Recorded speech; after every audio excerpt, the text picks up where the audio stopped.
2017 ની વાત કરી કે 2017 માં લગભગ જયરાજસિંહ ત્યારે બહાર હતા અને હું જ્યારે 2017 માં વિધાનસભાની ચૂંટણી આવી તો અનિરુદ્ધસિંહ એવો દાવો કર્યો કે હું નવો તો ગીતાવાની જીત ન થઈ અને કે મેં સાથે રહીને જીતાડ્યા હતા, હું પ્રચારમાં હતો.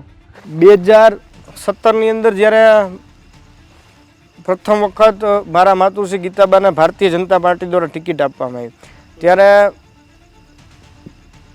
ગોંડલ શહેરના તાલુકાનું વાતાવરણ ખૂબ સારું હતું. લોકો ભારતીય જનતા પાર્ટીના ઉમેદવાર સાથે પૂરી મજબૂતાઈથી ને પૂરી તાકાતથી ઊભા હતા.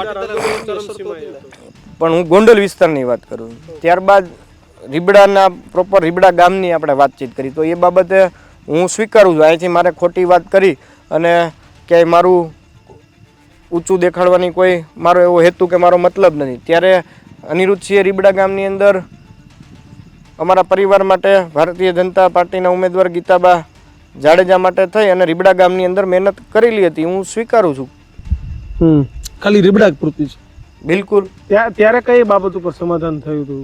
ત્યારે તો અમે સાથે જોડાયેલા હતા, ત્યારે અમારે કોઈ પણ બાબતની આવી ક્યાંય માહોલ નહોતો.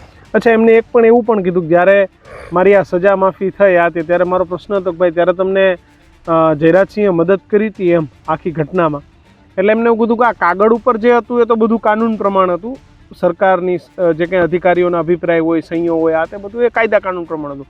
પણ મને ઓમ પાછળથી ઘણી બધી બીજી ઘણી પણ બધી મદદ એ જયરાજસિંહે કરી હતી જેલ સજા માફીમાં. આ વાત સાચી છે ખરી?